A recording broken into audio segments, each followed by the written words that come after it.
Welcome. आज हम discuss करने वाले हैं चैप्टर नंबर 2 बुक 3 से, और ये बुक है think new syllabus 8th edition Oxford. Chapter number 2 है आपका regarding quadric equations and their graphs. अच्छा, ये बुक 3 है। हमारे पास 4 बुक्स होती हैं, ये बुक 3 है। हम कंसिक्वेंटली बुक 1 और 3 को चला रहे हैं अभी, और ये इसकी आज हम 2A एक्सरसाइज के बेसिक लेवल के क्वेश्चन नंबर 1 एंड 2 को डिस्कस करेंगे। लेकिन इससे पहले इस बुक में अंदर है क्या? इस बुक के अंदर ये सारे मेथड्स हमें मिलेंगे पढ़ने को, जिसमें सबसे पहले हमें ये जानना होगा what does mean by quadric equation. Quadric equation क्या होती है? ऐसी इक्वेशन जो इसका form ax² b of x plus c is equal to 0 हो, जहाँ पे ये आपके a b c जो हैं वो क्या होते हैं, these are the real numbers. a b और c बिलोंग करते हों किससे, रियल नंबर पर, लेकिन आपका a इक्वल टू 0 ना हो, तो ये क्वाड्रिक इक्वेशन कहलाती है। अमूमन हमें डेफिनेशन में यूँ भी बताया जाता है equation of a second degree is also called quadric equation. तो आप दोनों डेफिनेशंस कह सकते हैं।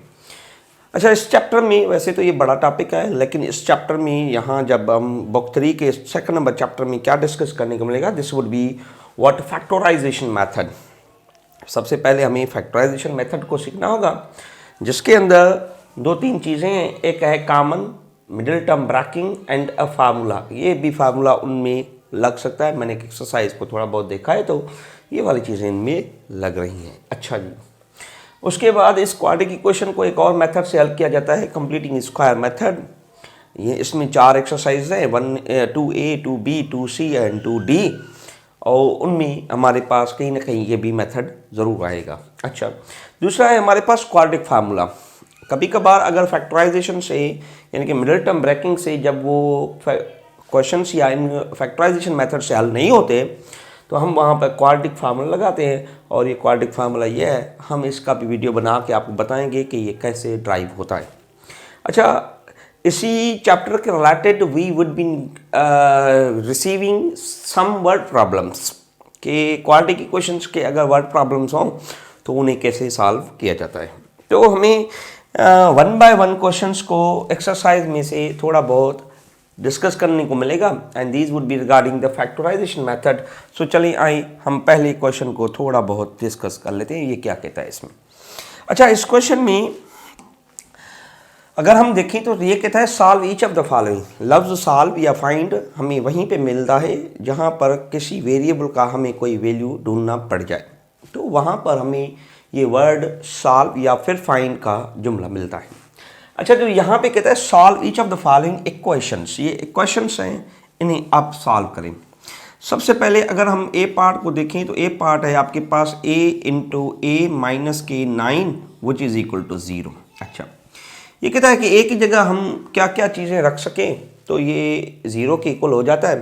तो हम कहेंगे भाई ये 2 हिस्सों में है, एक मल्टीप्लीकेशन में इन फैक्टर्स इनके निकले हुए हैं, तो हम कहेंगे either a is equal to 0 और a minus 9 is equal to 0। इसे ज़्यादा सिंप्लीफाई करें तो 9 को हम जब उस तरफ ले जाएं तो इसका मकसद है कि हमारे पास 2 लफ्ज़ ये हो सकते हैं कि a या तो आप 0 रखें तो ये पूरी एक्सप्रेशन 0 हो जाएगी, या तो आप a इज इक्वल टू 9 रखें। अच्छा, अगर किसी एक वेरिएबल के 2 आंसर आ जाएं तो याद रखिए हम उन्हें सॉल्यूशन सेट कहते हैं, और हम उन्हें एस मीन्स सॉल्यूशन सेट के फॉर्म में यूँ रख सकते हैं। ये हमारा पार्ट नंबर A था। अच्छा, बी पार्ट को देखें ज़रा। बी क्या कहता है, b इंटू बी प्लस 7 और उसके साथ इज इक्वल टू क्या है, मेरे पास 0 है। सेम मेथड से या तो आइदर मैं b को कह सकता हूँ b इज इक्वल टू 0 या फिर b plus 7 is equal to 0। अच्छा, ये तो यहाँ पे रिजल्ट आ गया। अब प्लस 7 को जब हम उस तरफ ले जाएं तो ये माइनस के 7 हो जाते हैं, और इसका ये रिज़ल्ट आएगा। इट मीन्स अगर मैं इसका सॉल्यूशन सेट बनाना चाहूँ तो मेरे पास 2 रिज़ल्ट हो सकती हैं, क्योंकि क्वाड्रिक इक्वेशन की डिग्री 2 है तो उसके ज़्यादातर आंसर्स हमारे पास 2 ही आएंगे, उससे बड़ा ज़्यादा नहीं है। तो इसके मकसद है कि इसके 2 आंसर्स हैं, one is 0 and other is -7। अच्छा जी, चलें सी वाले पार्ट को ज़रा देखें। सी वाले पार्ट में क्या कहता है, सी वाले पार्ट में कहता है कि इट इज़ 5c², ठीक है, और फिर मेरे पास है 25 of c and that is equal to 0। अच्छा जी, इसमें पहला ही कॉमन मेथड इसने लगा दिया है कि आपको इसमें कॉमन देखना होगा। अगर मैं देखूं तो यहाँ पर 5c कॉमन है, तो हमने 5c को कॉमन ले लिया, तो यहाँ पर क्या रह गया, 5 चला गया, c एक निकल गया, एक रह गया, 5 का टेबल 25 पर 5 टाइम c निकल गया है, और ये मेरे पास कुछ यूँ हो गई। अच्छा, इसे मैं और अगर सिंप्लीफाई करना चाहूँ तो ये कह सकता हूँ कि 5c is either equal to 0 या फिर c प्लस 5, ये जो c प्लस 5 है ये आपका इक्वल टू 0 होगा। अच्छा, यहाँ पर 5 मल्टीप्लाई करा है, उस तरफ जाके डिवाइड करेगा, और c इज इक्वल्स टू ये हो जाएगा -5। इट मीन्स c के दो वैल्यू आएंगे, एक आएगा 0 और दूसरा c का वैल्यू क्या आएगा -5। अगर आप सॉल्यूशन सेट बनाना चाहें तो सॉल्यूशन सेट बन सकता है 0 एंड -5। ये इंपॉर्टेंट पॉइंट थी। ठीक है जी, चलिए आगे बढ़ते हैं। एक और क्वेश्चन है मेरे पास जिसे इसने डी फॉर्म में लेके दे के रखा है, that is what 11 of D square और फिर माइनस के डी इज इक्वल टू 0। अच्छा, डी में डी वेरिएबल दे दिया इसने। अच्छा जी, इस क्वेश्चन में हम देखें तो यहाँ पर d कॉमन है। d को आप जब कॉमन लेंगे तो ये यहाँ पे स्क्वायर के फॉर्म में है, तो यहाँ पर एक मर्तबा रह जाएगा, और यहाँ से d चला जाए तो 1 रह जाएगा, and that is equal to 0। Either d is equal to 0 या फिर हम ये कह सकते हैं 11d minus 1 is either equal to 0। अच्छा, ये तो d का रिजल्ट एक आ गया आपके पास। अगर यहाँ पे हम देखें तो 1 को उस तरफ ले जाएं तो ये प्लस का 1 हो जाता है, एंड सिमिलरली 1 को 11 जाके डिवाइड करेगा तो ये मेरे पास रिजल्ट आ जाएगा इसका। इसे हम सॉल्यूशन सेट में जब करेंगे दैट इज़ 0 और फिर उसके बाद 1/11, तो ये इसका रिजल्ट आ जाएगा। ये आपका पहला क्वेश्चन जिसके हमने 4 पार्ट्स कर लिए। नेक्स्ट क्वेश्चन, इसके बाद इसके और 4 पार्ट्स भी हैं जिन्हें हम इस वीडियो में ही करेंगे। देखिए, हमारे पास है कि ई पार्ट है। ई पार्ट में क्या कहता है, that is -4 of H square and minus के 16h और इज इक्वल टू 0 है। मेरी जान, अगर मैं यहाँ से -4h को ही कॉमन ले लूँ तो मैं ले सकता हूँ। अब 4 भी चला जाएगा, माइनस भी चला जाएगा, तो एक h रह जाएगा, माइनस माइनस से प्लस हो जाएगा, और 4 का टेबल h 16 पर 4 टाइम जाएगा, और h मैंने निकाल ही दे दिया था। अच्छा, यहाँ से 2 इक्वेशंस बनी, एक बनी -4 of h is equal to 0 और दूसरी बनी h plus 4 is equal to 0। अच्छा, 4 जो है वो आपका डिवीजन करेगा 0 को, तो ये माइनस का 4 जब इसे डिवाइड करेगा तो h मेरे पास फिर भी क्या हो जाएगा, 0। अच्छा, प्लस का 4 है, मैं उस तरफ ले जाता हूँ तो ये हो जाएगा माइनस का 4, और यहाँ पर h का वैल्यू -4 आया। तो इट मीन्स इसके 2 सॉल्यूशन सेट बने, एक आया आपके पास 0, दूसरा आया -4, और ये इसका रिजल्ट हुआ। अच्छा जी, ये इसका पार्ट था E। अब हम चलते हैं E के बाद F पार्ट पर और उसे देखते हैं वो कैसे होता है। देखिए, F पार्ट में अंदर सबसे पहले हमें क्वेश्चन को देख लेना चाहिए, that is 3k and minus के 81 ऑफ k स्क्वायर। ये बेसिक है। अगर आपको ये क्वेश्चंस थोड़े बहुत समझ आ गए ना तो आप क्वाड्रेटिक की क्वेश्चन तंग नहीं करेगी। अच्छा जी, यहाँ से अगर मैं देखूँ तो यहाँ 3k ही कॉमन है, 3k को हमने कॉमन ले लिया, यहाँ पे 1 रह जाएगा, और 3 का टेबल यहाँ पर 27 टाइम, k एक मरतबा हमने निकाल लिया तो एक अंदर रह जाएगा। अच्छा जी, either 3k is equal to 0 और 1 minus 27 of k is either equal to 0। अच्छा, यहाँ से अगर मैं देखूँ तो 3 मल्टीप्लाई कर रहा है, जाके 0 को डिवाइड करेगा तो k would be equal to 0, तो यहाँ पे k किसके इक्वल हो जाएगा, 0 के। अच्छा, यहाँ पे माइनस के 27 ऑफ k हैं और 1 उस तरफ जाएगा तो माइनस का हो जाएगा, माइनस माइनस में आपकी कैंसिल हो सकती है, और k इज इक्वल्स टू 1 को जाके 27 आपका क्या करेगा, डिवाइड। इट मीन्स k के यहाँ पे भी 2 ही आंसर आए। क्या क्या है, एक आया सॉल्यूशन सेट, कौन सा, एक आया 0 और दूसरा मेरे पास आएगा 1/27, और ये इसका रिजल्ट आ गया। That was easy question even though. अच्छा जी, इसके बाद हम देखते हैं जी क्वेश्चन को। तो जी क्या कहता है, देखें जी वाला क्वेश्चन है मेरे पास -के 1/2 ऑफ x और फिर ब्रैकेट, फिर है मेरे पास 2 ऑफ एक्स एंड प्लस के 3 और इज इक्वल टू 0। अच्छा जी, इसमें पहले ही इसने कॉमन निकाल के हमें बहुत अच्छे तरीके से दे रखा है, तो हम कह देंगे आइदर ये वाला हिस्सा 0 के इक्वल है या ये वाला हिस्सा 0 के इक्वल है। तो -1/2 of x is equal to 0 या either 2 of x plus 3 is equal to 0। अच्छा जी, 2 मल्टीप्लाई कर रहा है, डिवाइड कर रहा है यहाँ पर, अगर उस तरफ डिवीजन वाली चीज़ चाहे तो मल्टीप्लाई करेगी, और -1 मल्टीप्लाई कर रही है, ये 0 हो जाएगी, उस तरफ जाके डिवाइड करेगी, तो x का एक रिजल्ट मेरे पास क्या आया, x का एक रिजल्ट मेरे पास आया, दैट इज 0। अच्छा जी, इस तरफ देखूं तो 3 को मैं अगर उस तरफ ले जाऊं तो दैट इज -3, और x यहाँ पर -3 को आप 2 से डिवाइड कर सकते हैं, तो ये आपके पास x का वैल्यू आया। इट मीन्स इसका सॉल्यूशन सेट बना। सॉल्यूशन सेट क्या बना, एक बना 0, दूसरा बना -3/2। आप इसे मिक्स फ्रैक्शन में भी दे सकते हैं, अगर नहीं देना चाहे तो इसमें भी आंसर ठीक है। अच्छा, ये आपके पास था जी वाला पार्ट। जी वाले के बाद हम ज़रा एच वाला पार्ट को देख लेते हैं, और एच वाला पार्ट क्या कहता है इसे देखिए ज़रा। एच वाले पार्ट में मेरे पास क्वेश्चन बड़ा अच्छे से लिखा हुआ है कि 4/5 ऑफ वाई स्क्वायर और -4 of y which is equal to 0। अगर मैं बड़े ध्यान से देखूं तो यहाँ पर 4 एज अ कॉमन है। अच्छा, कैसे 4 कॉमन है, क्योंकि ऊपर यहाँ नीचे है और ये ऊपर की तरफ से 4 मुझे न्यूमरेटर में दोनों तरफ नज़र आ रहा है, और दूसरा y भी, तो मैं कहूँगा 4y इज़ अ कॉमन। तो क्या रह जाएगा, इधर रह जाएगा 1/5 ऑफ वाई स्क्वायर। अच्छा, y भी मैंने कॉमन ले लिया था, तो यहाँ पे रह जाएगा 1/y।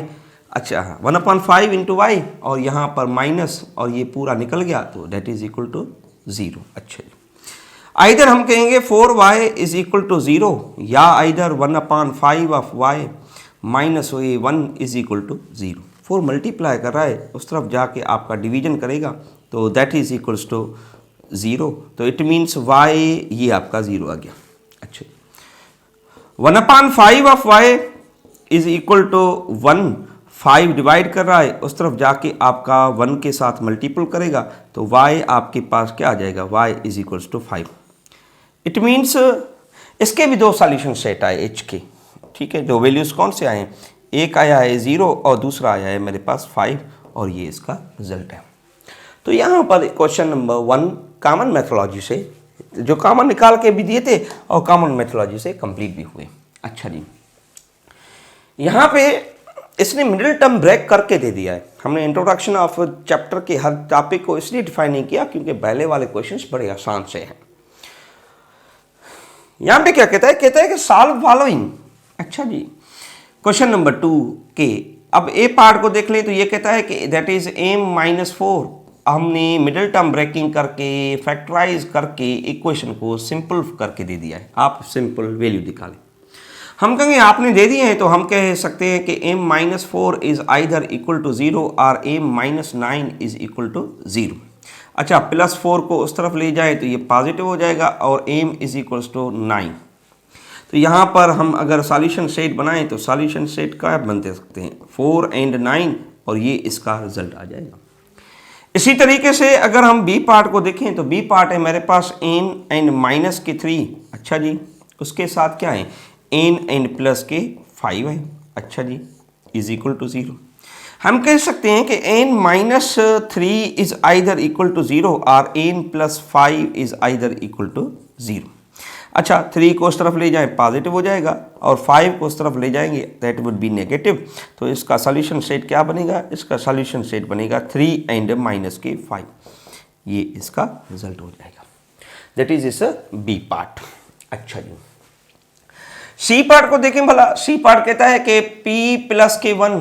अच्छा, उसके साथ मेरे पास हैं p+k2 और ये इक्वल टू किसके हैं, 0 के हैं। अच्छा, 2 expressions in form of multiplications हैं दो, ठीक है। तो पहले को इज इक्वल टू 0 तो दूसरे को भी मैं इक्वल टू 0 ले सकता हूँ। अच्छा जी, प्लस का 1 है तो p इज इक्वल टू मेरे पास क्या हो जाएगा माइनस के 1, और p ये प्लस के 2 हैं उस तरफ जाएंगे तो माइनस के 2, और इसका सॉल्यूशन सेट क्या बनेगा, इस solution set would be -1 and -2, और ये इसका रिजल्ट हो जाएगा।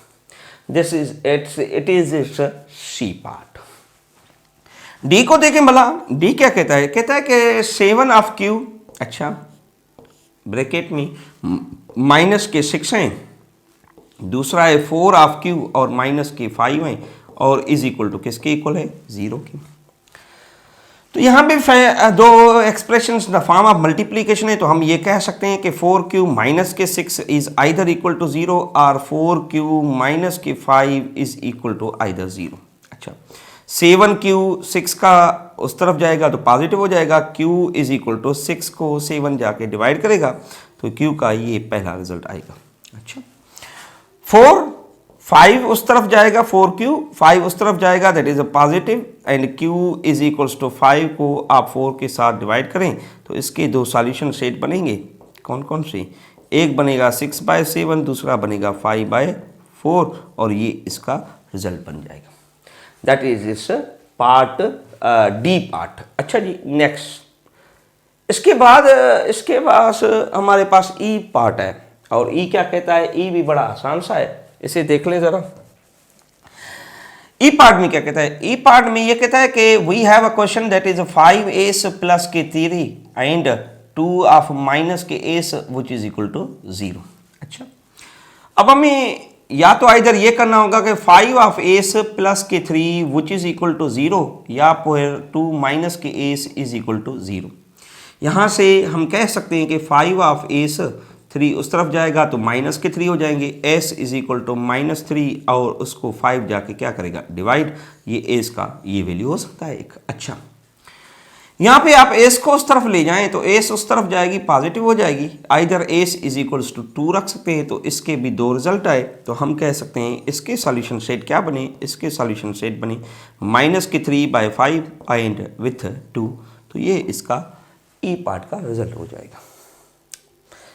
अगर हम इन लास्ट एफ पार्ट को देख लें तो एफ पार्ट क्या कहता है, एफ पार्ट कहता है -k2t, ठीक है, -k5, और फिर उसके साथ मेरे पास है 8 of t and -k5 which is equal to 0। हमने वही बताया था कि either -2t -k5 either is equal to 0, या फिर 8 of t -k5 which is equal to 0। यहाँ से हम इसे सिंप्लीफाई करें तो 2t इज इक्वल टू ये हो जाएगा प्लस का 5, माइनस का 2t जाके इसे डिवाइड करेगा तो ये बन जाएगा 5/2 इन द माइनस। आप 5 को माइनस दें, फिर या 2 को दें, या फिर इनके बीच में रखें, तो इस पर कोई फ़र्क नहीं पड़ता। यहाँ पे बड़े स्टूडेंट को कन्फ्यूजन्स होती हैं, ठीक है, तो आप ये अपने ध्यान रखें। 8 ऑफ t, और यहाँ पर ये हो जाएगा 5, t इज इक्वल्स टू ये 5 को जाके डिवाइड करेगी तो ये मेरे पास रिजल्ट हो जाएगा t का। तो हम कहेंगे यहाँ के दो सॉल्यूशन सेट बने, कौन कौन से, एक बना आपके पास -5/2, अच्छा दूसरा बना 5/8, तो ये आपके पास दो रिजल्ट आए। तो ये था क्वेश्चन नंबर 2, और हमने पहले ही बताया कि हम 2 क्वेश्चंस करने वाले हैं, और दीज वर टू ईजियर। तो फिर मिलेंगे हम अगले लेक्चर में, तब तक के लिए मुझे इजाज़त दीजिए, अल्लाह हाफिज़।